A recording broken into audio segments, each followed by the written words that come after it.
You had to earn your coaching position not because you play. You had to earn your coaching position because you bring something to the table that people getting better. Let's talk about the people that judge you because you didn't play them in the majors, you didn't play a big in the majors, yeah, in the MLB, in the show, and they judge you because you're coaching something different than they are doing, than the ones that are playing, than the one that play. I don't know how to say. God dang it. English so good, eh? So people sometimes we get hate because they see something that is not normal for them because when they used to play they never did it. And some coaches out there, some ex-professional players out there, they always so hard on coming below when they see a drill they don't like or some way of thinking is a little different because we watch videos and they want everything. A lot of professionals they want everything past like however they did it when they used to play. Their ego is like hurting, like or whatever they thought they used to do when they used to play. And when they get hurt, what the first thing they say to their coaches? You're a hitting guru in computer. Mm-hmm.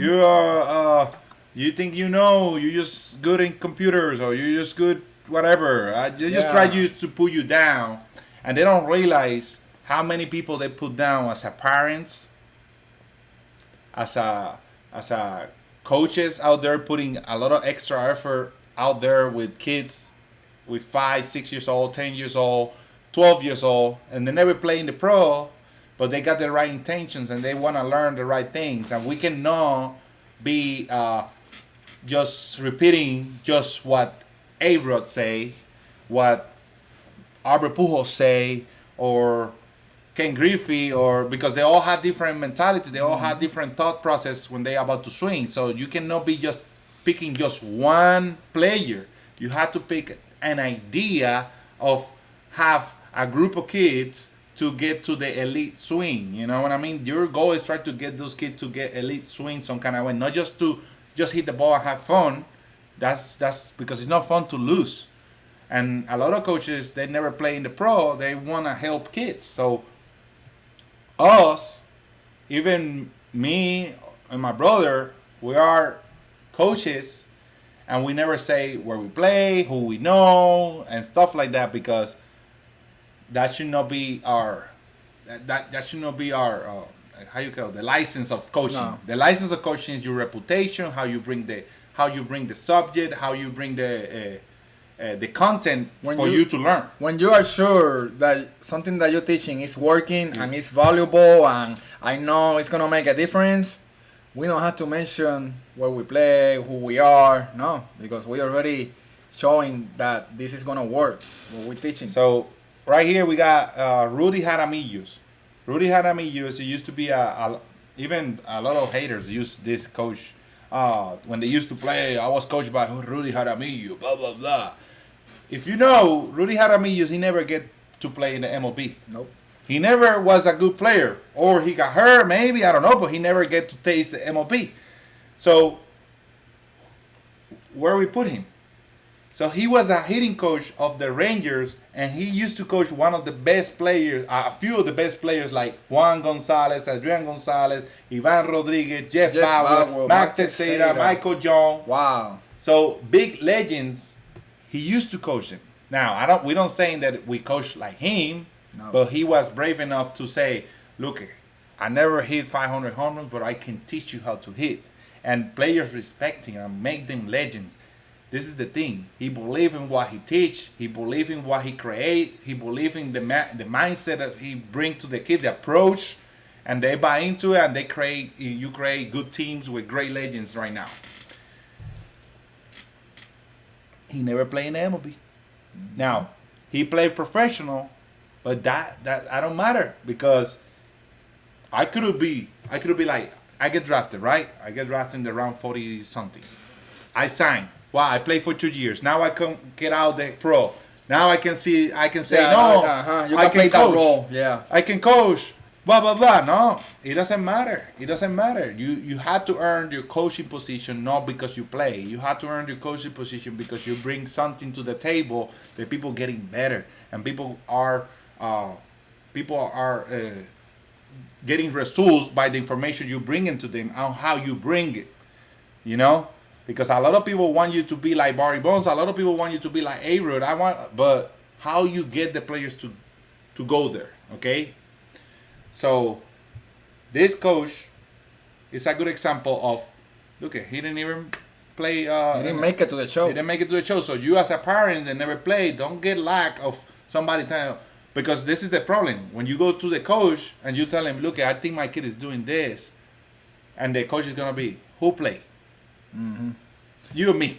Uh-huh. And then that's the problem. You have to come with videos or something, or with some good knowledge, and we cannot put anybody down. We have to listen to everybody. I think everybody got a good thought process to coach. Now, some other ones more than some ones more than other ones, right? Now, he coached for, we say that, right? Yeah. Then and we got this one. How you say his name?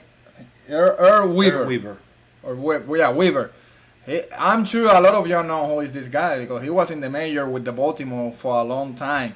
He didn't play in the majors. He played minor leagues for a few years, and he retired from the minor leagues without playing at least one game in the major leagues. And nowadays, he's in the Hall of Fame of manager from the MLB. And guess what? As a manager of the team, he won a World Series championship with the Baltimore Orioles in the 1970s. So never played, but great coach. Great coach.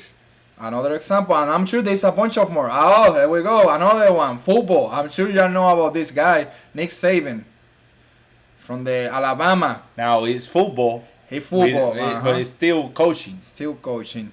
Never play. He didn't even play. He never played professional. Never. And guess what? One of the best coaches out there with 7 national championships with Alabama. I'm sure. 7 with Alabama. I don't want to say too much about this, but I know he got a big name as a coach. He got a good reputation as a coach. So with that being said, people, coach is a coach, and player is a player.